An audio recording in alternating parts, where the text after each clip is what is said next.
Bonjour à tous, prenons un moment tous ensemble aujourd'hui pour commencer à lire et méditer le volume 5 du livre du ciel de Luisa Picaretta. Au nom du Père qui me crée, du Fils qui me sauve et du Saint-Esprit qui me sanctifie. Amen. Jésus, une fois de plus, nous nous immergeons en toi, dans ta divine volonté, nous nous unissons à toi, nous nous identifions à toi, nous nous consumons en toi. En toi, nous perdons le néant que nous sommes, nous fusionnons nos volontés dans la tienne, nous te les donnons. Jésus, nous voulons que tu continues ton œuvre de création en nos cœurs. Nous nous perdons en toi, nous nous abandonnons entre tes bras à la manière de tout petit. C'est ce que nous voulons, être dans cette confiance parfaite, tout accueillir comme venant de tes adorables mains. Comme tous les jours, nous te serrons fort contre nos cœurs et nous voulons te dire que tu es important pour nous, que tu es notre vie, notre roi, notre bien, notre respiration, notre tout, que nous avons besoin de toi. Nous voulons, Seigneur, au nom de tous, t'aimer, t'adorer, te louer, te bénir, te glorifier, t'honorer, te remercier, nous jeter à tes pieds, te serrer, t'embrasser, le tout avec ta volonté à toi, au nom de toutes les générations humaines, en réparation pour tous les manques de réciprocité à ton amour, tous les manques de correspondance à ta tendresse divine, Seigneur. Nous voulons t'ouvrir grand les portes de nos cœurs pour que tu t'y établisses définitivement avec ta maman, ton Père, l'Esprit Saint. Viens, Seigneur Jésus. Sois le roi de nos vies, sois le roi de nos cœurs, viens tout faire en nous jusqu'à nos derniers souffles. C'est ce que nous voulons, nous te remettons les rênes, les commandes de nos vies. Investis-nous complètement de ta présence, de ta lumière, de ton Esprit Saint. Prends toute la place en nous, viens parler à travers nos lèvres, viens regarder à travers nos yeux, écouter à travers nos oreilles, agir à travers nos mains, marcher à travers nos pas. Viens faire battre nos cœurs, que ce soit ton cœur qui palpite à l'unisson avec chacun de nos cœurs et qu'à chacun de ces battements, tout comme à chacun de nos micro-mouvements, eh bien tu puisses recevoir des chants d'amour, des hymnes de louange, de réparation, d'adoration au nom de tous. Oui Seigneur, nous nous offrons à toi comme chaque jour pour que tu puisses, eh bien voilà, trouver tout ton contentement à vivre en nous, déposer dans nos cœurs tes peines, tes amertumes, que tu puisses t'y reposer, que tu puisses trouver en nos cœurs, eh bien comme ton paradis, en fait, que tu puisses recréer en nous ton paradis et que ce soit un palais céleste. Nous entendons être comme d'autres mamans pour toi, te nourrir, t'abreuver, te consoler, venir penser toutes tes plaies. Voilà Seigneur, nous nous offrons à toi en sentinelle d'amour pour te donner à chaque instant toute la gloire, l'amour, l'honneur que tu aurais dû recevoir des âmes si elles n'avaient pas quitté ta divine volonté. Et nous te demandons eh bien, d'être notre sentinelle. Tu sais combien il est facile pour nous de chuter, de faire nos petites escapades dans nos volontés propres. Alors vraiment, garde-nous enchaînés à toi. Au plus nous allons faire des actes en union avec toi, au plus toi tu vas nous barricader dans ton cœur, enfin, tu vas vraiment nous enchaîner avec ces chaînes de lumière. Donc c'est magnifique, c'est ta vie qui grandit en nous, acte après acte, c'est cette vie de sainteté, cette vie de lumière, cette vie d'amour. Donc on va vraiment sentir cette intimité grandir et on va t'aimer chaque jour davantage. C'est magnifique, on va te connaître aussi chaque jour davantage en nous connaissant nous aussi, parce que vraiment on va reconnaître acte après acte, on va voir qu'on n'est rien du tout, qu'on ne peut rien sans Dieu. Donc on va arriver à cet anéantissement complet et à ce moment-là, on va pouvoir se laisser remplir de Dieu, on va le connaître de mieux en mieux.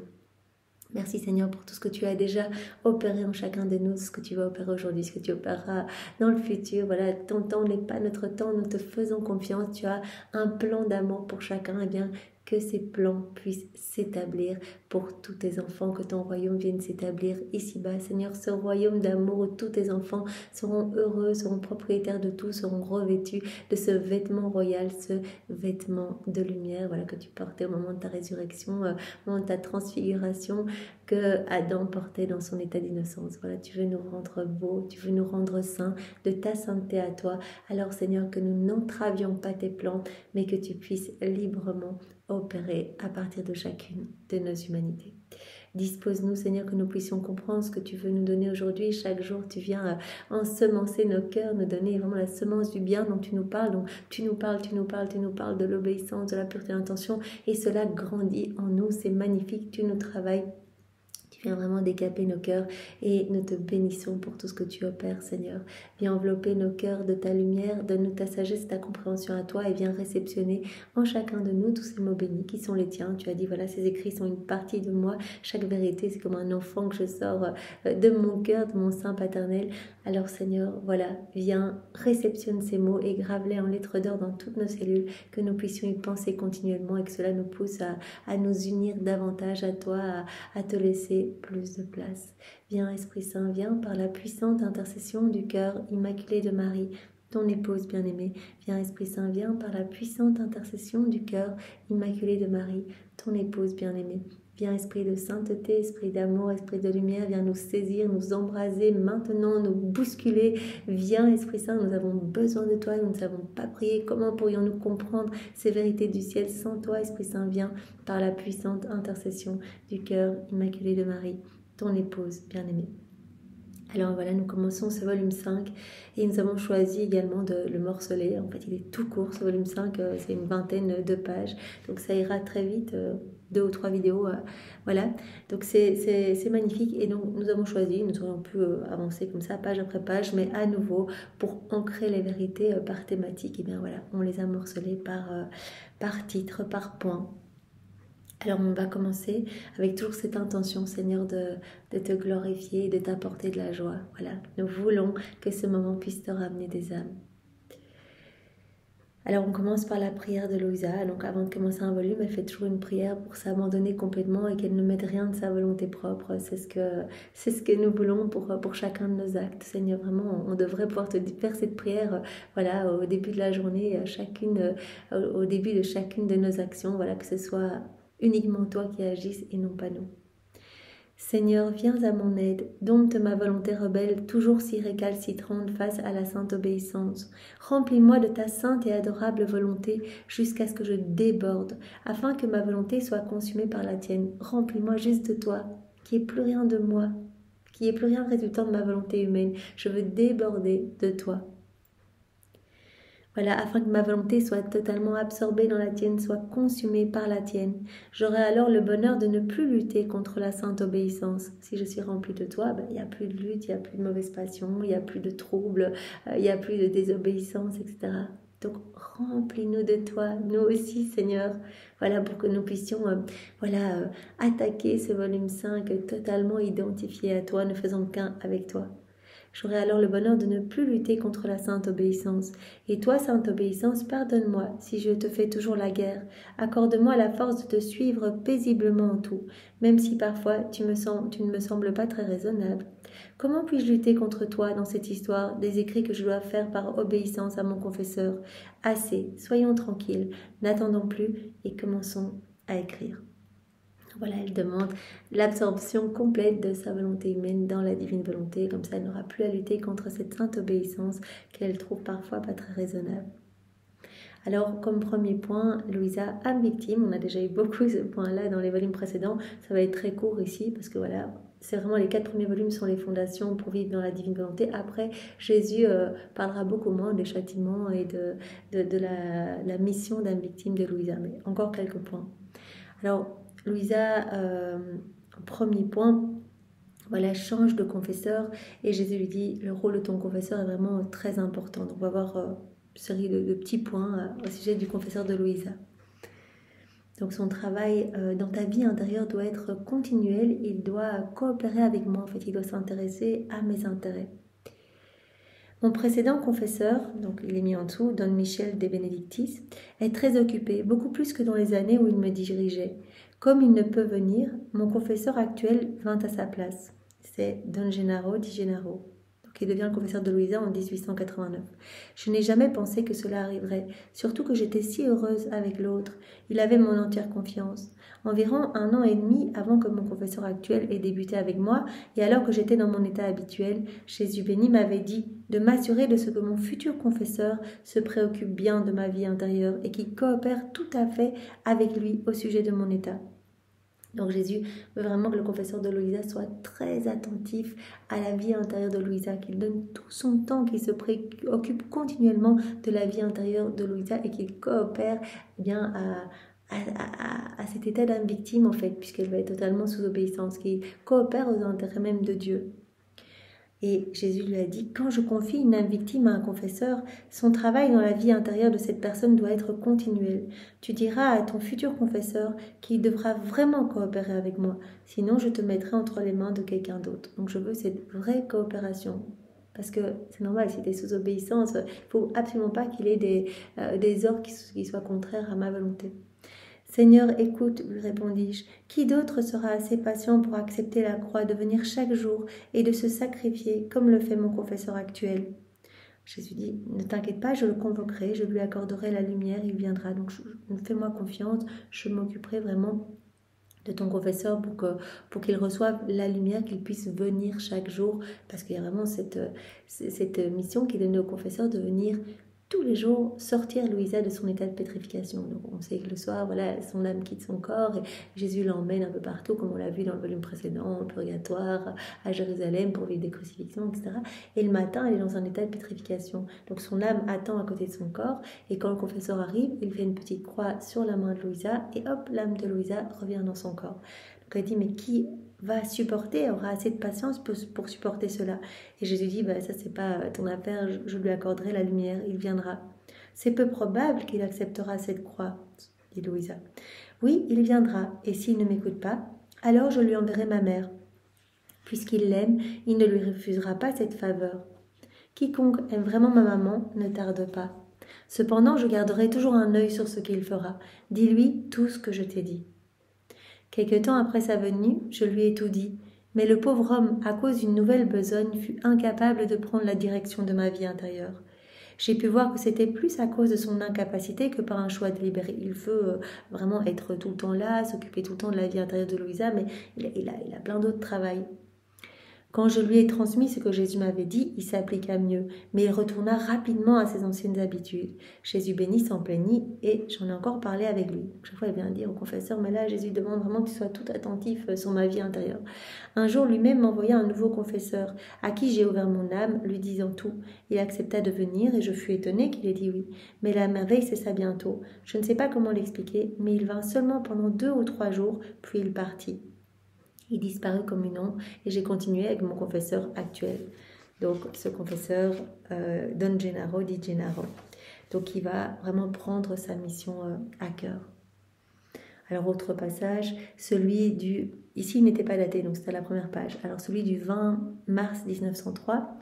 Donc Jésus dit, je veux que ton confesseur vraiment maintenant se mette au travail. J'étais hors de mon corps et j'ai vu que mon confesseur éprouvait une grande difficulté en regard de la grâce qu'il désirait. Donc, il désire quelque chose, il la demande au Seigneur, il éprouve de la difficulté. Encore une fois, Jésus béni et Saint Joseph lui dirent, « Si tu vas travailler, toutes tes difficultés disparaîtront, elles tomberont comme les écailles d'un poisson. » Donc, tu ne ressentiras plus aucune difficulté, parce qu'il dit, mais voilà, comment je vais faire pour gérer cette vie intérieure de Louisa, etc. Si tu vas travailler, vas-y, et tu recevras toutes les grâces nécessaires. Toutes tes difficultés vont disparaître, elles tomberont comme les écailles d'un poisson. Donc je veux qu'il se mette au travail. Et un autre point relatif à son confesseur, à la date du 8 avril 1903. Donc Jésus qui dit, je veux qu'il reste toujours en pensée et en intention près de toi. Et plus il le fera, ou plus il ressentira vraiment la force et la liberté.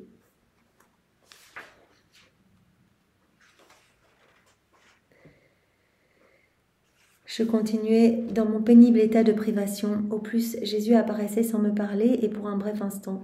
Ce matin, alors que j'étais inconsciente, mon confesseur obligea Jésus à venir, et cela presque sans nécessité. Jésus eut à se montrer.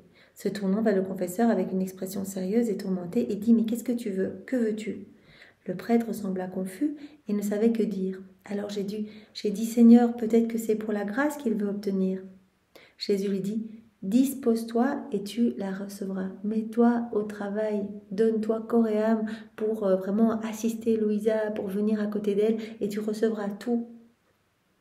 Tu as avec toi l'âme victime. Plus tu resteras près d'elle en pensée et en intention, plus tu te sentiras fort et libre de faire ce que tu veux. » Donc voilà, 3 petits passages qui montrent que Jésus dit à un moment, allez en avant, ton confesseur, il doit être tout le temps près de toi, il doit te consacrer tout son temps, c'est très très important. Jésus veut l'Église au chevet de Louisa pour vraiment que l'Église puisse s'impliquer, puisse reconnaître ce qui se passe. d'extraordinaire, Louisa qui voit Jésus, etc., puisse s'intéresser à toutes les paroles de Jésus et que vraiment le confesseur puisse mettre cela par écrit, puisse relater ça à son évêque, etc., et que cela puisse remonter finalement jusqu'au Vatican. S'il n'y avait eu personne autour du lit de Louisa, mais qui en aurait eu connaissance de ces révélations. Donc c'est essentiel et Jésus veut la présence de l'Église à côté de Louisa. Alors à nouveau, Jésus dit à Louisa, ne doute pas quant à ton état. À nouveau, Louisa, elle doute, elle se demande si son état de victime est conforme à la volonté de Dieu. Quand elle ne souffre pas ou qu'elle ne voit pas Jésus parce qu'il est en train de châtier, elle se dit, mais est-ce que c'est vraiment conforme? Donc à la date du 7 avril 1903.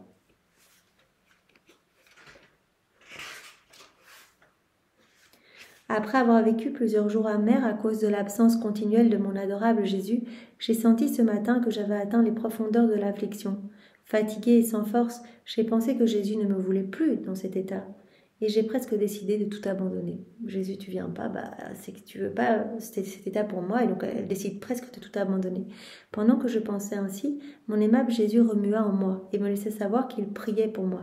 Donc, il montre bien à Louisa que c'est pas parce qu'il ne vient pas extérieurement qu'il n'est pas là. Depuis son deuxième mariage mystique avec la Trinité s'est installée dans son cœur. Elle a été confirmée dans la grâce, confirmée dans la divine volonté, etc. Donc elle entendait même la Trinité parler en elle, donc une présence réelle.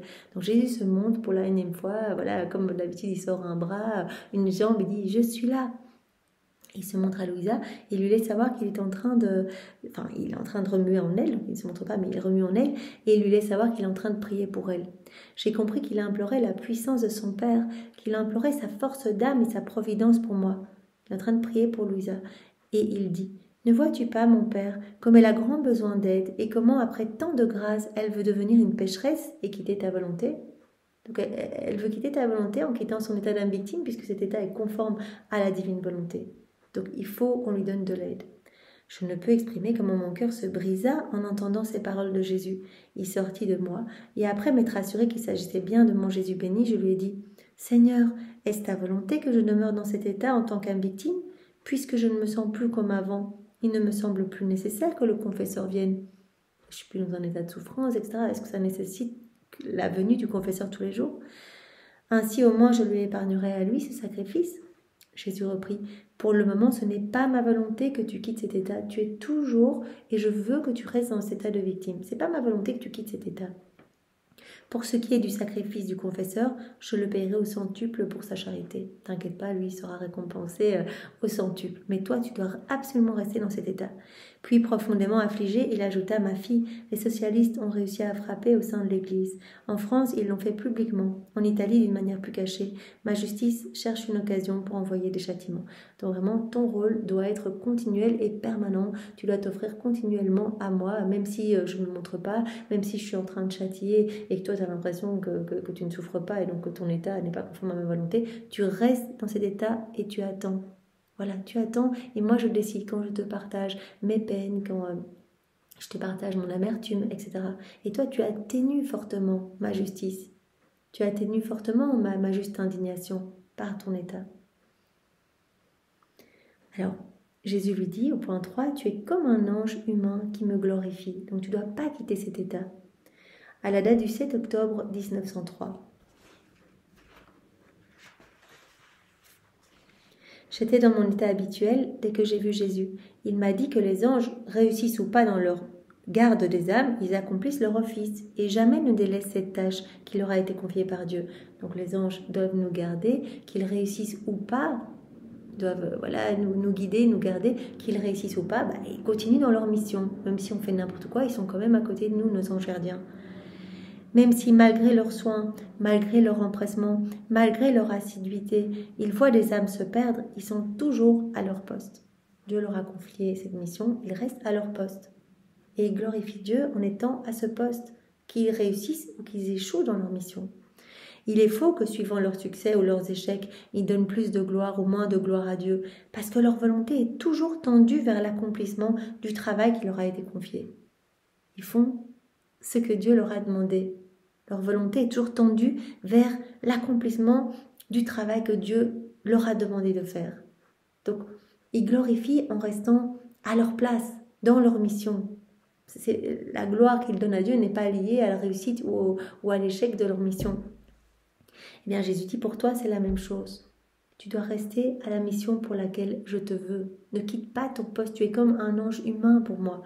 Les âmes victimes sont des anges humains qui doivent faire réparation pour l'humanité. Tu dois continuellement réparer, supplier en son nom et la protéger. Tu dois supplier pour tous, réparer pour tous. Tu dois protéger quelque part. Tu sers un petit peu de bouclier pour l'humanité, de bouclier pour la Trinité. Tu te trouves entre les deux, comme paratonnerre.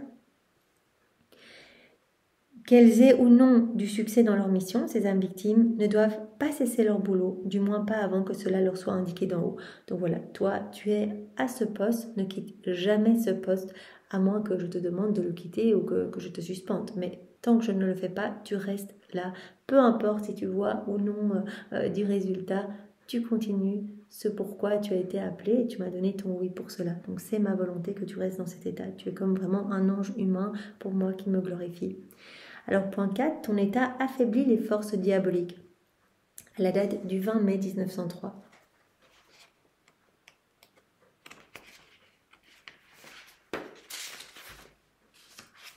J'avais quitté mon corps, Jésus béni était dans mes bras et nous étions au milieu de beaucoup de monde. Avec des verges, des épées et des couteaux, les gens cherchaient à blesser le corps de Jésus. Cependant, en dépit de tous leurs efforts, ils n'arrivaient pas à lui faire la moindre blessure. Quoique bien au point, leurs âmes avaient perdu leur pouvoir de blesser.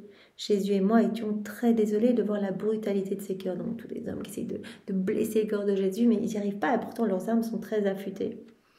Même si leurs efforts ne menaient à rien, ils répétaient quand même les coups, avec l'espoir de réussir. S'ils ne causaient pas de blessure à Jésus, c'était tout simplement parce qu'ils ne le pouvaient pas. Ils en devinrent très fâchés. Ils devinrent très fâchés de ce que leurs armes étaient inefficaces et qu'ils n'arrivaient pas à satisfaire leur désir de blesser Jésus. Ils se dirent en eux-mêmes, « Pourquoi ne pouvons-nous pas le faire ?»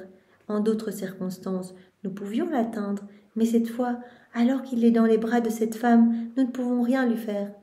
Donc Louisa, elle est le bouclier de Jésus. Et personne ne peut atteindre Jésus. On a bien vu ce rôle d'âme victime qui est comme un appui, une forteresse pour la justice divine, qui vient prendre les coups. Louisa, elle s'est offerte. Vous vous rappelez cette prière? Elle dit, je t'offre tout, mes cellules, mes désirs, mes émotions, ma vie. Je t'offre tout ce que je suis comme une muraille de protection que je veux ériger autour de toi, une muraille de lumière. Et je veux prendre sur moi les coups que les hommes essayent de te donner. Et que la souffrance que cela m'occasionne puisse te donner toute la gloire que tous auraient dû te donner s'ils étaient restés unis à toi et s'étaient conformés à tes grâces, étaient devenus saints et n'avaient pas quitté ta divine volonté. Donc elle s'est offerte. C'est son rôle de prendre sur elle les coups pour soulager Jésus, pour l'apaiser, pour qu'il souffre moins. Donc comment cela se fait-il? On n'arrive pas à atteindre Jésus quand il est dans les bras de cette femme. Voyons si nous pouvons faire du mal à cette femme et voyons si nous pouvons essayer de les séparer l'un de l'autre. Pendant qu'il disait cela, Jésus quitta mes bras et leur donna la liberté de faire comme il voulait. Avant qu'il puisse porter la main sur moi, j'avais dit « Seigneur, j'offre ma vie pour l'Église et pour le triomphe de la vérité. Je te supplie d'accepter mon sacrifice. » Donc Louisa se dit « Ok, on va venir m'attaquer maintenant. Si je meurs, je donne ma vie pour l'Église. J'offre ma vie pour le triomphe de la vérité. » Accepte mon sacrifice. Jésus accepta mon sacrifice et eux, à l'aide d'une épée, entreprirent de me couper le cou. Mais pendant qu'ils faisaient cela, je suis revenue dans mon corps. Je pensais bien que j'avais atteint le point de mes désirs, celui de mourir, mais à mon grand désappointement, tout s'est arrêté. Donc, ça se passe toujours quand son âme est en dehors de son corps, et là, elle sent qu'elle va mourir, elle est complètement attaquée, et bien sûr, à ce moment-là, au point où elle allait vraiment quitter définitivement son corps, et bien son âme est revenue le réintégrer. Donc voilà, ce point, ton état affaiblit les forces diaboliques. Elles ne peuvent plus m'atteindre. Tu formes vraiment cette palissade de lumière autour de moi. Donc tu es comme cet ange humain, tu me protèges et tu me glorifies. Ne quitte pas ta mission. Alors en point 5, ton état est nécessaire pour les besoins de l'Église. À la date du 24 octobre 1903.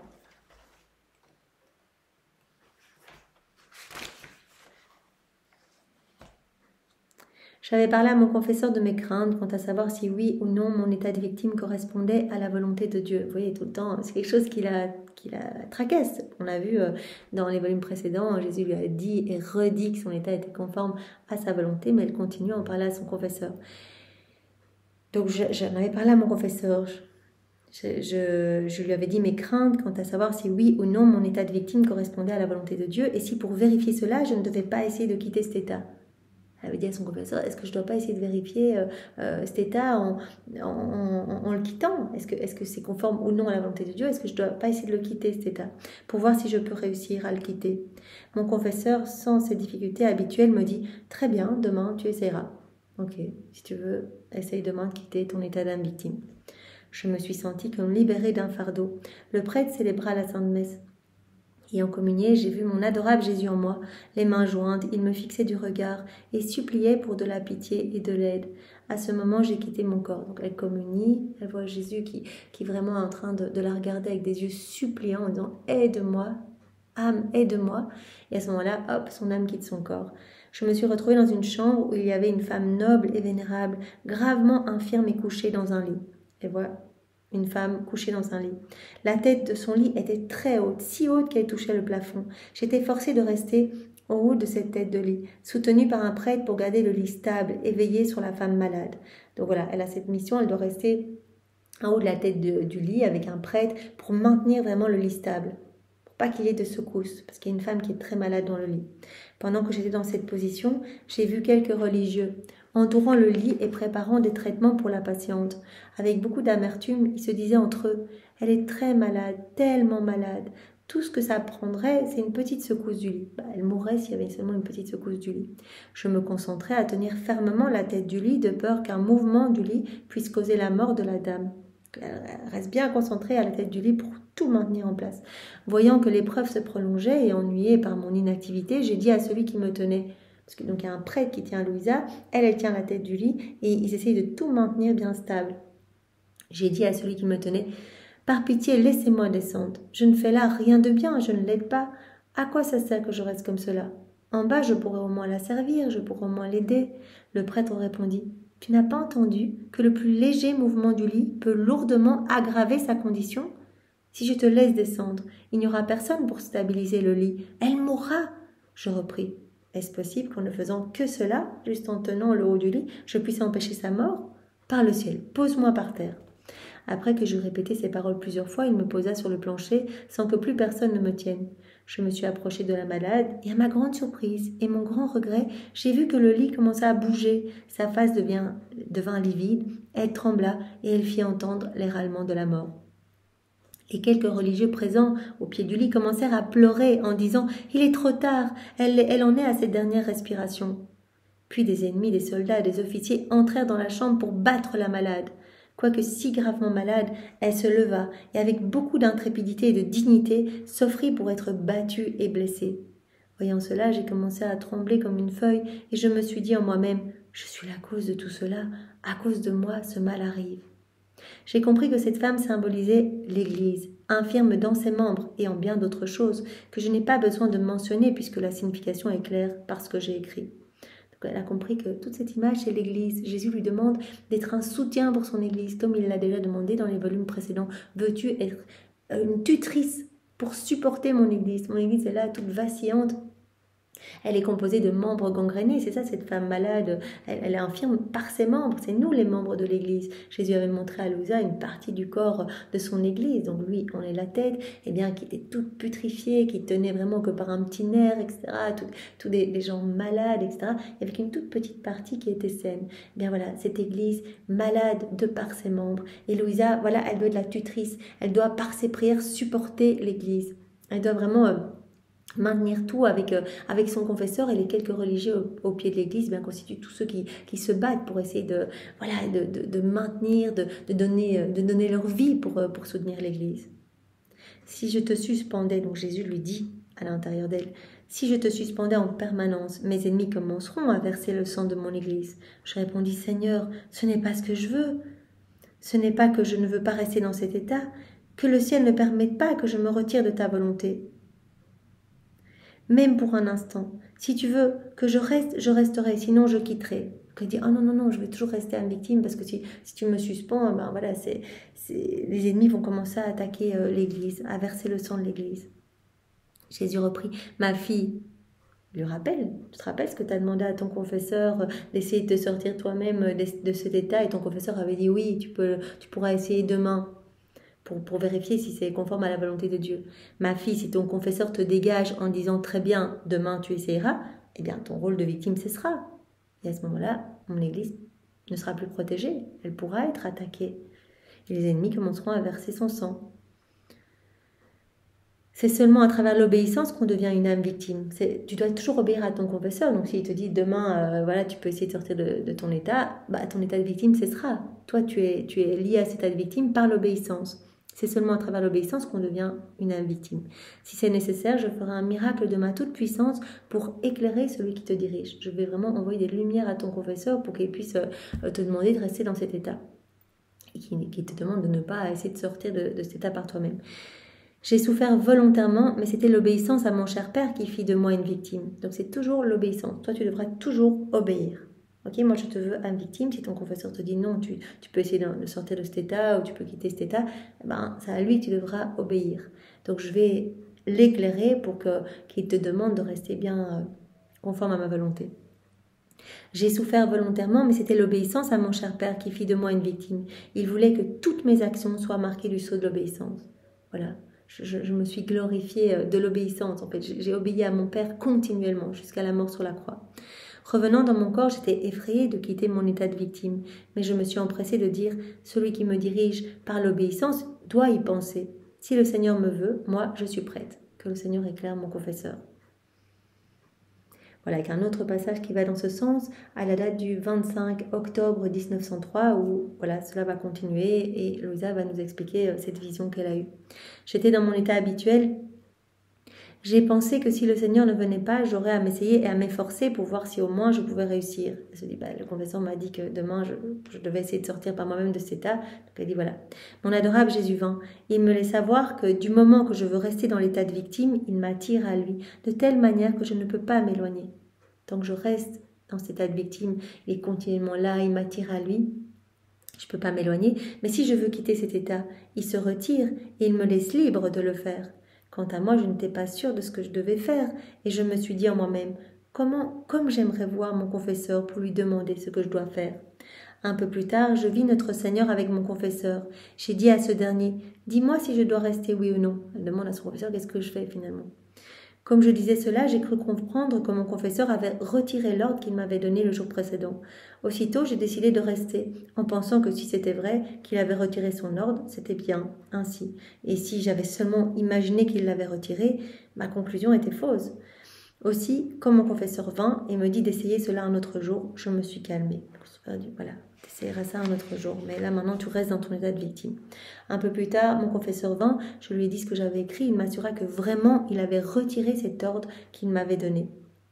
Par obéissance à mon confesseur, je vais maintenant continuer à parler des choses que j'ai comprises le 24 octobre. Donc cette vision de la femme mourante dans un lit représentant l'Église. La femme symbolisait l'Église. Elle est infirme non par elle-même, mais dans ses membres. Les membres de l'Église qui sont complètement putréfiés. Même si elle est prostrée, abusée par ses ennemis et infirme dans ses membres, elle ne perd jamais sa dignité et sa condition vénérable. C'est ça qu'elle veut dire, je vois une femme vénérable, noble, dans un lit, elle est complètement infirme dans ses membres. Donc voilà, c'est l'Église. Même si elle est prostrée, même si elle est infirme dans ses membres, même si elle est abusée par ses ennemis, elle ne quitte jamais sa condition vénérable. Elle ne quitte jamais cette dignité. J'ai compris que le fait que la femme était couchée dans un lit signifiait que même si elle était oppressée, même si elle est infirme et attaquée par ses ennemis, l'Église repose d'un perpétuel repos dans la paix et la sécurité dans le sein paternel de Dieu, comme un bébé dans le sein de sa mère. Voilà, donc elle voit cette femme, l'Église, infirme de par ses membres, mais qui garde vraiment cette dignité, sa condition vénérable, peu importe si elle est attaquée ou malmenée, et elle se trouve dans un lit. Ce lit signifie vraiment ce repos en fait, ce repos de l'Église dans la paix et la sécurité du sein de Dieu. Voilà, comme un bébé dans le sein de sa maman. J'ai aussi compris que la tête du lit, qui était très très haute et qui atteignait le plafond, symbolisait la protection divine, qui toujours soutient l'Église. Tout ce que comporte l'Église lui vient du ciel, les sacrements, la doctrine et tout le reste. Tout y est céleste, saint et pur. Il y a une communication continuelle entre le ciel et l'Église. Donc, voilà, cette tête de lit si haute, eh bien, cela représente vraiment cette protection divine qui toujours soutient l'Église. Et que tout ce que comporte l'Église, cela vient du ciel, la doctrine, les sacrements et tout le reste. Tout est céleste dans l'Église, tout est saint et pur. Il y a une communication continuelle entre l'Église et le ciel. Pour ce qui est des religieux, les quelques religieux qui assistaient la femme, j'ai compris qu'ils représentaient les quelques personnes qui, au risque de leur vie, défendent l'Église, souffrant les maux qu'elle reçoit comme s'ils étaient les leurs. Tous ceux qui sont là, et même au prix de leur vie, qui vont défendre l'Église. La chambre où la dame habitait était faite de pierre et elle représentait la force de l'Église. C'était une chambre vraiment robuste en pierre. Elle représentait la force de l'Église et son endurance à n'abandonner aucun de ses droits. La femme mourante, acceptant hardiment d'être battue par ses ennemis, illustre le fait que l'Église, même si elle semble mourante, se comporte avec une grande intrépidité. Ses souffrances et son sang versé traduisent son véritable esprit. Elle est toujours prête à la mortification, comme Jésus-Christ. Donc cette femme qui est en train de mourir et puis les ennemis sont entrés dans sa chambre et alors elle s'est redressée. Voilà, elle acceptait avec une grande intrépidité de verser son sang et elle acceptait vraiment toutes ses souffrances, toujours prête à la mortification comme Jésus. Donc voilà, on a vu en premier point Louisa victime. Donc on a vu avant de commencer Louisa qui change de confesseur, etc. L'importance du confesseur à son chevet Jésus qui a dit, voilà, ton confesseur, il doit toujours être intéressé à ta vie intérieure, donc il doit travailler sans cesse dans ta vie intérieure, et il doit coopérer avec moi, il veut travailler à mes intérêts, et je veux qu'il se mette au travail, voilà, s'il n'y arrive pas, etc., il doit venir près de toi, il doit rester toujours près de toi en pensée et en intention, et à ce moment-là, il va vraiment ressentir de la force et une liberté plus grande. Alors ne doute pas quand à ton état d'âme victime, tu ne vas jamais douter, tu es comme un ange humain, donc tu vas vraiment rester dans cet état, peu importe que ça aboutisse ou non, continue à réparer pour tes frères et sœurs, à vraiment me donner la gloire qui m'est due, etc. Ton état affaiblit toutes les forces diaboliques. On avait vu vraiment ces démons qui s'étaient attaqués à Jésus et Louisa faisait une palissade de lumière autour de Jésus. Et ton état est nécessaire pour les besoins de l'Église, en fait. Voilà, je te veux comme support, comme tutrice pour mon Église qui est toute vacillante. Donc vraiment, je te veux là, si je dois te suspendre, eh bien, mon Église sera attaquée et les ennemis lui feront verser son sang. Alors en point 2, donc à nouveau, on va parler des châtiments très brièvement, châtiments qui sont nécessaires. Jésus dit « L'homme me force à sonner la trompette des châtiments ». Donc à la date du 10 avril 1903.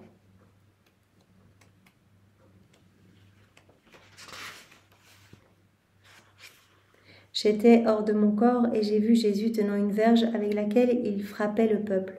Après avoir été frappés, les gens se sont dispersés et se sont rebellés. Jésus leur a dit « Je vous ai frappé dans le but de vous réunir avec moi.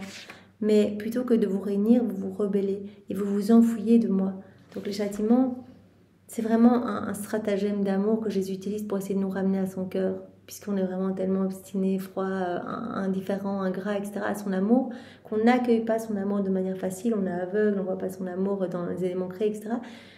On ne vit que pour nous-mêmes. Eh bien, Jésus dit, je ne peux pas déverser mon amour. Donc il va sortir d'une autre façon, sous forme de colère divine, sous forme de châtiment, pour vous ramener à moi. Si vous êtes touché dans votre corps, si vous êtes touché dans vos biens matériels, eh bien, vous allez revenir peut-être à moi, vous serez moins arrogant. Donc en fait, si je ne le fais pas, si je ne le faisais pas, eh bien, l'homme deviendrait de plus en plus corrompu, en fait. Donc là, Jésus exerce des châtiments, mais il voit que les hommes se rebellent au milieu des châtiments. Plutôt que de revenir, ils se rebellent encore plus. Voilà. Vous vous rebellez, vous vous enfuyez plutôt que revenir à mon cœur. Il est donc nécessaire de faire sonner la trompette. Donc il dit, je vais envoyer d'autres châtiments encore. Le but, c'est d'essayer de vous ramener à moi. Le but, c'est de sauver vos âmes. Pendant qu'il disait cela, il commença à sonner la trompette, donc la trompette des châtiments. J'ai alors compris que le Seigneur enverrait des châtiments et que les hommes, plutôt que de s'humilier, allaient l'offenser davantage et s'enfuir de lui. Par la suite, le Seigneur allait sonner de la trompette pour d'autres graves punitions. Si l'homme ne revient pas, eh bien voilà, les châtiments vont en s'accroissant. Il faut que l'homme revienne à Dieu. Dieu veut le salut de nos âmes. Il n'y a que ça qui l'importe. Vraiment, on a ce petit temps ici-bas sur la terre pour répondre à son amour, pour avancer, à lui prouver que même quand on ne le voit pas, on le loue, on le bénit, etc. Donc c'est vraiment, on est sorti du sein de Dieu, on était façonné dans l'amour, on a ce petit temps sur la terre, et puis après Jésus vient nous rechercher, et on est à nouveau unis à lui dans l'amour. Mais il dit, mais dans ce petit laps de temps, vous faites n'importe quoi, et quand je viens vous rechercher, en fait, je vous reconnais plus du tout. Vous avez étouffé ma vie divine en vous, vous avez chassé le souffle divin, vous êtes rempli de ténèbres, de misère, etc. Je ne vous reconnais plus, en fait.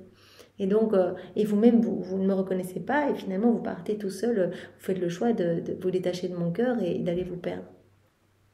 Donc, les châtiments sont nécessaires pour voilà, désobstruer l'essence des hommes et vraiment toucher l'homme dans ce qu'il a, en fait, dans ce à quoi il s'attache, pour qu'il se rende compte qu'en fait, tout est éphémère ici-bas et qu'il s'attache au bien céleste, qu'il s'attache à son Créateur, qu'il revienne à Dieu. Donc je veux vraiment sauver les âmes, nous dit Jésus dans ce passage du 21 avril 1903. J'ai traversé plusieurs jours de privation et de larmes.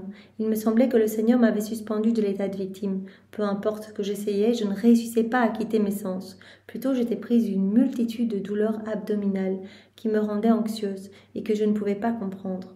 Cette nuit, pendant un rêve, j'ai vu un ange qui me guidait à l'intérieur d'un jardin. Toutes les plantes étaient noircies, mais je ne faisais pas attention car je ne pensais qu'au fait que Jésus m'avait abandonnée. Puis mon confesseur vint. Me trouvant réveillée, il me dit que les vignes avaient gelé. Donc elle a vu tout ça en rêve. Et puis son confesseur lui dit toutes les vignes ont gelé. J'étais très affligée en pensant aux pauvres gens et j'avais peur que Jésus s'abstienne de me ramener à mon état habituel afin de pouvoir punir librement. Elle a peur d'être suspendue ou que Jésus lui dise de quitter cet état et pour qu'il puisse punir librement, châtier. Voilà, Jésus, quand il ne vient pas, il lui a déjà dit c'est pour exercer ma justice. Ce matin, toutefois, Jésus béni est venu et m'a ramené à mon état habituel. Dès que je l'ai vu, je lui ai dit « Seigneur, qu'est-ce que tu as fait hier? Tu ne m'as rien dit de cela. Je t'aurais supplié de suspendre ce châtiment, au moins en partie. » Jésus répondit « Ma fille, il était nécessaire que je te tienne à l'écart. Autrement, tu m'aurais arrêté et je n'aurais pas été libre. Et puis, combien de fois n'ai-je pas fait ce à quoi tu t'étais opposé? C'était nécessaire que je te tienne à l'écart, sinon tu m'aurais empêché d'exercer ma justice. Et c'était nécessaire. Ma fille, il est nécessaire, et ça Jésus nous le dit tout le temps dans chaque volume, il est nécessaire que les punitions viennent sur le monde, c'est nécessaire. Autrement, si je me préoccupe de ménager leur corps, ils perdront leur âme. Si je les maintiens comme ça, ils vont se perdre. Et ils continueront à vivre toujours plus enténébrés. Ils s'attachent trop aux choses de la terre, je dois détruire les choses de la terre pour qu'ils ne s'attachent plus qu'à moi. Donc si je me préoccupe de ménager leur corps, leurs biens, etc., ils perdront leur âme. Ayant dit cela, il disparut. Je me suis alors retrouvée hors de mon corps, seule et sans le doux Jésus. Je suis donc allée explorer. J'ai vu dans le ciel un soleil, mais un soleil différent du nôtre. Près du soleil se tenait une multitude de saints, observant l'état du monde, sa corruption, et comment ils se moquent de Dieu.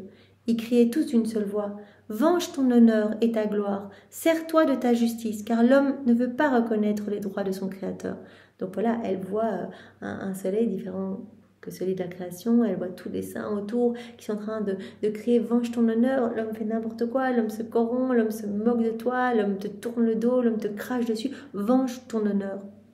Sers-toi de ta justice, car l'homme ne veut pas reconnaître tes droits.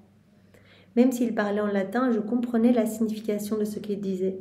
En les entendant, je tremblais et j'ai senti mon sang se geler. J'ai supplié Jésus de faire miséricorde. Alors, encore un point, dans ce deuxième point, les châtiments sont nécessaires. Voilà, Jésus nous dit à la date du 8 mai 1903, quand un homme se dispose au mal, c'est le mal qu'il reçoit.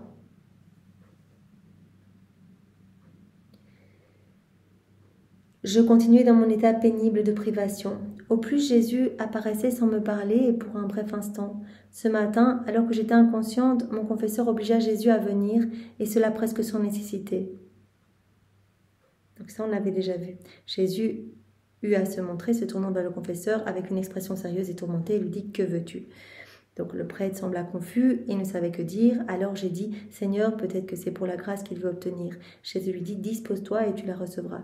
Tu as avec toi l'âme victime, plus tu resteras près d'elle en pensée et en intention, plus tu te sentiras fort et libre de faire ce que tu veux. » Ça, on l'avait déjà vu dans la partie du confesseur. J'ai demandé à Jésus « Seigneur, pourquoi ne viens-tu pas ?» Il répondit « Tu veux savoir pourquoi? Écoute. » J'ai alors entendu une multitude de voix venant de toutes les parties du monde et criant « Mort aux papes! Détruisez la religion!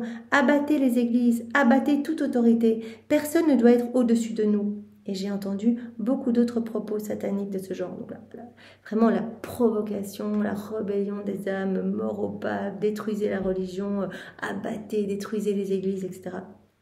Tous des propos bien sûr démoniaques, sataniques. Notre Seigneur ajouta, ma fille, quand un homme se dispose à recevoir la grâce, il reçoit la grâce. Quand un homme veut se rapprocher de moi, il veut être saint, il veut accueillir la lumière de ma grâce, il va recevoir cela.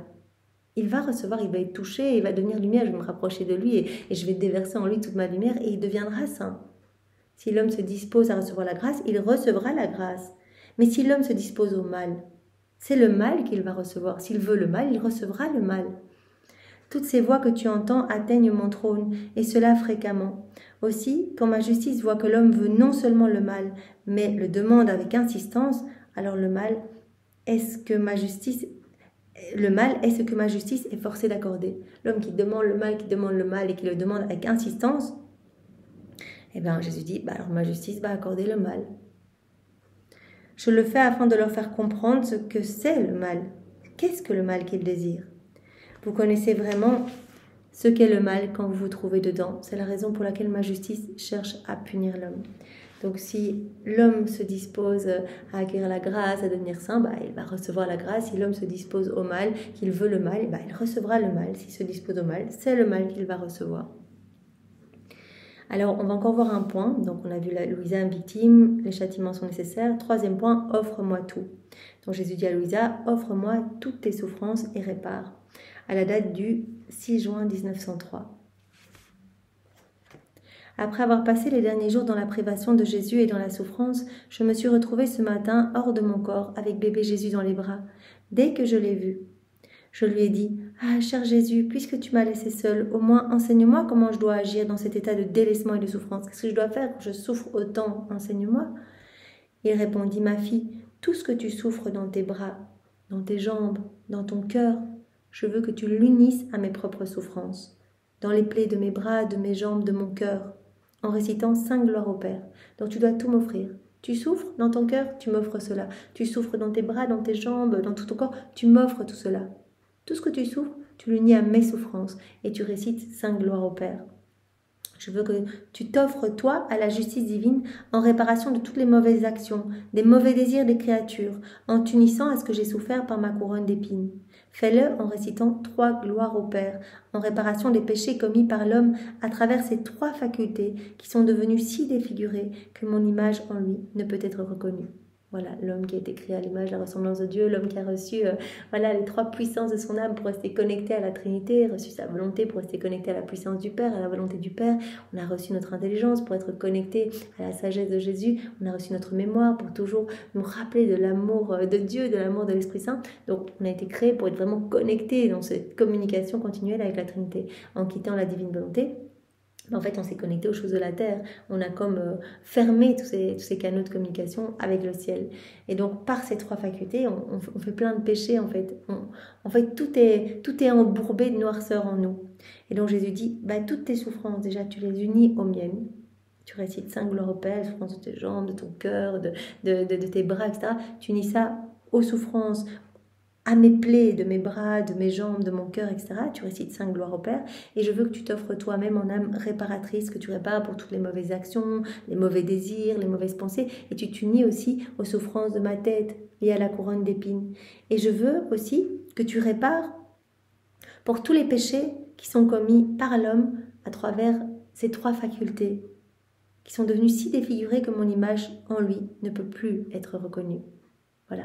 On se sert de notre intelligence pour faire n'importe quoi, etc.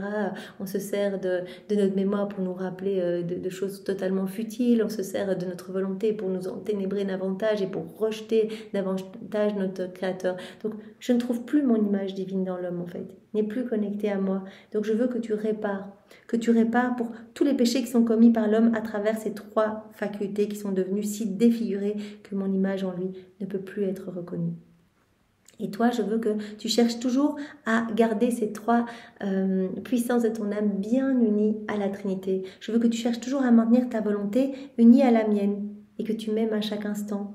Je veux que ta mémoire soit comme une cloche qui sonne continuellement en toi, te rappelant tout ce que j'ai fait et souffert pour toi et les nombreuses grâces que je t'ai accordées. Remercie-moi, sois reconnaissante. La gratitude est la clé qui ouvre tous les trésors divins. On l'avait déjà vu, hein, les louanges, les remerciements. Donc voilà, je veux que tes 3 facultés de l'âme soient bien connectées à la Trinité, que ta volonté soit unie à la mienne, tout le temps absorbée dans la mienne, que tu ne penses qu'à moi, que tu me laisses toute la place.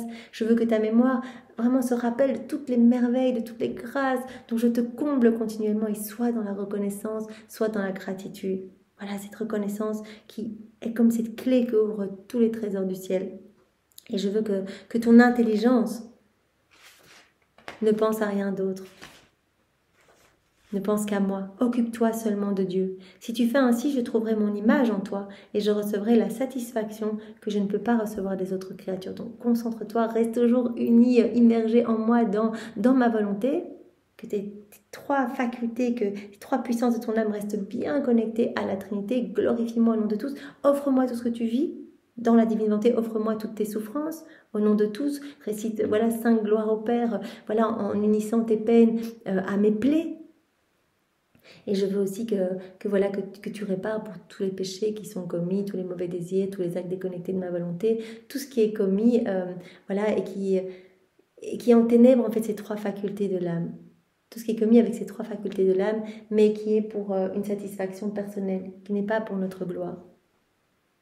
Donc occupe-toi seulement de Dieu. Si tu fais ainsi, je trouverai mon image en toi et je recevrai la satisfaction que je ne peux pas recevoir des autres créatures.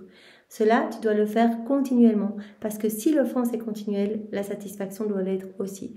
Donc, offre-moi tout. Offre-moi toutes tes souffrances et répare continuellement. Répare pour tous les péchés de tes frères et sœurs, répare pour le mauvais usage qu'ils font de leur sens, des 3 puissances de leur âme, etc. Répare pour nous. Les offenses sont continuelles, donc je veux que tu répares continuellement et que tu m'offres continuellement tout ce que tu vis. Tes souffrances, ton état d'anxiété, pour nous, nos états de sécheresse spirituelle, nos distractions, nos états de tentation, on doit tout offrir à Jésus. Et il va s'en faire un pain nourrissant. Alors Jésus dit aussi à Louisa, tu peux aussi m'offrir tes consolations et tes réconforts. Ça c'est intéressant parce qu'on voit à Louisa dans les premiers volumes, Jésus qui vraiment la pousse à avoir de moins en moins de confort. Finalement, elle doit s'asseoir que sur une demi-chaise, etc. Elle doit se tourner vers des aliments qu'elle n'aime pas, elle ne peut demander que des choses qu'elle ne souhaite pas, etc., qu'elle ne souhaite pas vraiment, dont elle n'a pas d'attirance pour, etc. Donc il essaie vraiment de travailler son cœur pour qu'elle ait ce grand détachement. Et là, Jésus dit, si maintenant tu reçois un certain contentement, un certain réconfort par exemple la visite de ton confesseur ou quoi, tu peux me l'offrir aussi. Donc pour nous, si on transpose, si on goûte quelque chose de délicieux ou que on se réjouit d'un beau paysage, on remercie, on loue au nom de tous, etc. On met nos je t'aime partout et on dit merci Seigneur, par exemple, cet aliment, m'amène du réconfort, me réchauffe, c'est une boisson chaude ou que sais-je, ou me rafraîchit, eh bien je veux te donner ce même réconfort. De la même manière que cela amène du réconfort à mon corps, eh bien je t'offre ce réconfort pour ton corps à toi. Donc c'est toujours dans le même passage, donc 6 juin 1903. Je lui dis, Seigneur, comme j'ai été mauvaise, j'ai même été égoïste. Et poursuivi, ma fille, n'aie pas peur. Quand une âme fait tout pour moi, j'accepte ce qu'elle fait. J'accepte même le confort et les consolations qu'elle reçoit. Voilà. Si on a même un petit peu de confort, etc., on peut l'offrir à Jésus. En disant, c'est super confortable ce fauteuil, Seigneur, eh bien, ça amène vraiment du réconfort à mon corps, du repos à mon corps, et bien de la même manière que ça m'amène du repos, bien, je donne ce repos-là à ton corps aussi. Je t'amène de la consolation à toi. Ou caresse, notre petit animal de compagnie, notre petit chat. Oh Seigneur, je te donne la douceur que cela procure à mon âme, par exemple. Eh bien, je l'offre pour toi aussi, Seigneur, pour apaiser tes amertumes. Je donne des exemples comme ça. Voilà. Quand une âme fait tout pour moi, j'accepte ce qu'elle fait. J'accepte même le confort et les consolations qu'elle reçoit, comme s'ils étaient donnés à mon propre corps souffrant. Aussi, pour te libérer de tout doute, chaque fois que tu te sens réconforté et que tu ressens le besoin d'accepter cela, fais-le pour moi et dis Seigneur, je veux réconforter ton corps souffrant en même temps que mon propre corps est réconforté. Voilà, prends un bain, n'importe quoi. Seigneur, je t'amène du réconfort, comme mon corps est réconforté, par exemple. Voilà, donc gardons toujours nos yeux sur Jésus et on doit tout lui offrir. moments de souffrance, moments de difficulté, etc. On offre tout ce qu'on ressent. Nos luttes, on l'offre à Jésus. Le réconfort que nous recevons, on l'offre à Jésus. Pendant que je disais cela, il se retira de moi lentement, jusqu'à ce que je ne le voie plus et que je ne puisse plus lui parler. Son départ me causait une douleur si grande que je me sentais comme mise en pièces. Pour le retrouver, je suis entrée dans la pièce close où il s'était enfermé. Là, je lui ai dit « Ah Seigneur, pourquoi m'as-tu laissé? N'es-tu pas ma vie, mon âme et aussi mon corps ?» Non, mon âme et aussi mon corps sont trop faibles pour porter la souffrance d'être privé de toi. Je me sens mourir. Cette mort est ma seule consolation. Pendant que je disais cela, Jésus me bénit et une fois encore il disparut. Puis je suis revenue à la normale. Louisa, Jésus est tout pour elle et vraiment elle dit tu es ma vie en fait quand tu n'es pas là. Je me sens littéralement mourir. J'ai plus de force ni dans mon âme ni dans mon corps. Alors, dernier point pour voilà, ce point 3, offre-moi aussi toutes tes amertumes, tes tribulations, tes actions. Donc à la date du 16 juin 1903. Alors que j'étais dans mon état habituel, j'ai quitté mon corps et j'ai vu l'enfant Jésus. Il tenait dans ses mains une coupe remplie de souffrance et un bâton. Il me dit « Vois-tu, ma fille, le monde me fait boire continuellement à cette coupe de souffrance. » Je lui répondis « Seigneur, donne-moi un peu de cette souffrance, afin que tu ne sois pas seul à souffrir. » Il me donna une goutte de cette boisson amère, puis avec le bâton qu'il tenait, il toucha mon cœur, y perçant un trou. De ce trou s'écoula un petit filet de cette boisson amère que j'avais consommée. Donc, Jésus dit, les hommes me font boire tout le temps vraiment cette coupe d'amertume. Louisa directement, âme victime, me dit, mais partage-moi tout de suite. Il donne une petite goutte de cette boisson amère. Et puis il veut lui montrer que quand elle accepte les souffrances, les amertumes et qu'elle lui offre, en fait, par amour pour lui, cela devient comme une boisson très douce pour Jésus. Cela se change en douceur pour Jésus. Donc il fait un petit trou dans le cœur de Louisa et elle voit que de ce petit trou, eh bien, il y a cette boisson amère qu'elle venait de boire qui s'est changée en un lait très doux. Voilà. De ce petit trou s'écoula un petit filet de cette boisson amère que j'avais consommée, mais cette boisson s'était changée en un lait très doux qui coula dans la bouche de bébé Jésus, le soulageant et le rafraîchissant. Donc toutes les fois, on accueille nos souffrances, nos amertumes, les contrariétés, les oppositions, état de disgrâce, humiliation, etc. On accueille cela et on l'offre à Jésus. Là, Jésus a juste montré, quand nous partage un peu d'amertume de Jésus, il dit en fait, si tu m'offres cela, que tu vis tout par amour pour moi, que tu unis tout à mes souffrances à moi, eh bien en fait ça se transforme en douceur pour moi. Il me dit, ma fille, si quand je donne de l'amertume, que je donne des tribulations à une âme, que j'autorise des situations difficiles, elle s'unit à ma volonté, elle me plaît alors. Si elle me remercie pour ses souffrances, qu'elle me les offre comme un présent, et cela même si pour elle ces souffrances et amertumes demeurent, alors elles sont changées pour moi en douceur et en rafraîchissement.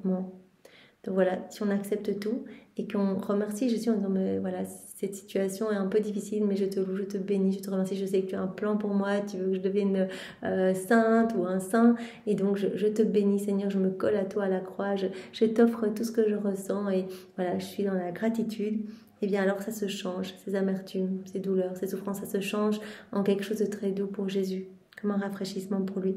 Si en travaillant et en souffrant, une âme ne cherche qu'à me plaire, sans rechercher aucune compensation, elle me plaît et me rafraîchit encore davantage. On rafraîchit encore davantage Jésus si on fait tout par amour pour lui, avec cette pureté d'intention.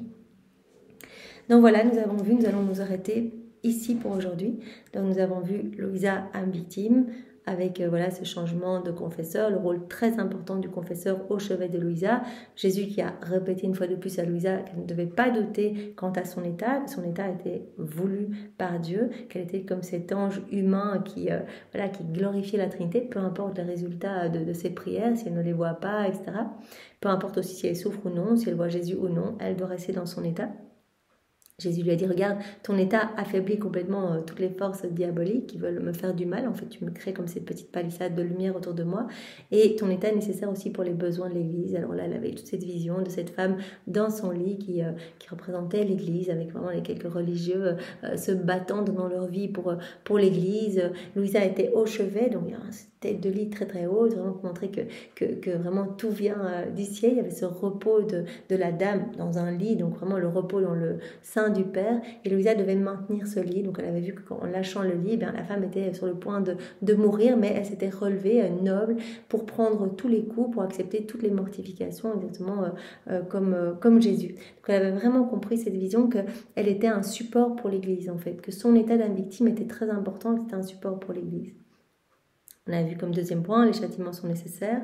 Donc l'homme mauvais me force à sonner la trompette des châtiments, et quand il se rebelle dans les châtiments que j'autorise, eh bien je suis forcée d'en envoyer d'autres en fait, parce que tout ce qui m'importe c'est de sauver les âmes. Alors je veux vraiment sauver les âmes à tout prix, et quand les hommes se disposent au mal, c'est le mal qu'ils vont recevoir. S'ils se disposent au bien, s'ils veulent la sainteté, s'ils veulent la lumière de ma grâce, ils vont recevoir tout cela. Mais s'ils se disposent au mal, ils vont recevoir le mal. Alors en troisième point, on a vu offre-moi tout, offre-moi toutes tes souffrances et répare. Donc vraiment, Louisa disait mais comment je dois vivre cet état de privation? Jésus dit offre-moi, et offre-moi 5 gloires au Père, offre les souffrances de ton corps, de tes mains, de tes jambes, unis tout à mes plaies, offre-moi 5 en l'honneur de mes 5 plaies, et puis unis-toi aussi aux souffrances de ma couronne d'épines, répare aussi pour tous les péchés d'orgueil, etc. Il répare aussi pour tous les péchés qui se commettent par ces 3 facultés de l'âme en fait.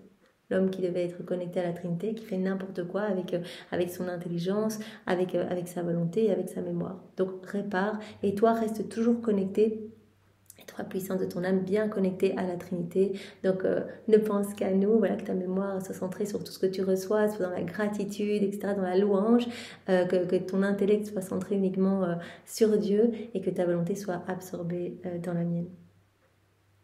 Alors Jésus avait dit, offre-moi toutes tes amertumes, tes tribulations, tes actions. Quand tu m'offres tout, en fait, tout ce que tu vis se change en doux nectar pour moi, en fait. Voilà, Jésus avait partagé un peu de son amertume à Louisa, elle avait vu que ça s'était changé en un petit lait tout doux pour bébé Jésus. Et Jésus avait dit, tu peux aussi m'offrir tes consolations et tes réconforts. Voilà, tu dois tout m'offrir. Des choses agréables pour toi, offre-moi pour m'offrir du réconfort à moi. Choses plus difficiles, offre-moi tout. Et cela va se changer en rafraîchissement pour moi. Mais fais tout avec cette pureté d'intention. Voilà, on va en rester là pour aujourd'hui. Merci Seigneur, sois béni vraiment de nous guider si bien à travers les volumes. Pour te remercier pour toutes ces vérités si belles, nous t'offrons l'amour de Maman Marie, ses baisers, ses caresses, ses étreintes, ses actes, ses pas, ses mouvements, ses prières, ses réparations. T'offre tout son cœur magnifique et immaculé. On t'offre tout l'amour du Père, l'amour de l'Esprit Saint, l'amour trinitaire, ton amour à toi manifesté partout dans la création, dans l'œuvre de la rédemption, dans les sacrements. On t'offre tous les actes d'amour de tous les saints de tous les temps. On t'offre tous les actes accomplis dans la divine volonté par Adam dans son état d'innocence, par Louisa, par les âmes à la suite de Louisa. Et on t'offre tous tes attributs divins. Seigneur, on te serre contre nos cœurs et on te demande vraiment de nous enchaîner à toi et de ne pas permettre que nous puissions nous détacher même d'un souffle de toi, Seigneur. Nous voulons nous enfermer dans ton cœur, et que les mains de Maman Marie soient cette douce chaîne qui nous tiennent liés à ton cœur et au sien. On profite de cet instant pour glisser nos cœurs entre vos deux cœurs, pour que nos cœurs s'alimentent continuellement de vos bénédictions respectives, de votre vie même, de vos désirs, et nous nous consacrons à vos deux cœurs unis. C'est là que nous voulons rester, entre vos deux cœurs, parce que là, nous sommes bien, et vraiment, tu as dit, et tous ceux qui viennent dans mon cœur qui est uni à celui de ma maman, ils deviendront saints, ils trouveront le remède à tous leurs maux. Alors on prend toutes les générations humaines avec nous, et on vient vraiment s'établir définitivement dans ton cœur, Seigneur, et on te laisse le champ libre complet sur chacune de nos âmes, et on te demande vraiment qu'il y ait cet échange de cœur. Oui Seigneur, sois le roi de nos vies, sois béni. Au nom du Père et du Fils et du Saint-Esprit, Amen. Passez une belle journée, soyez tous bénis. Au revoir.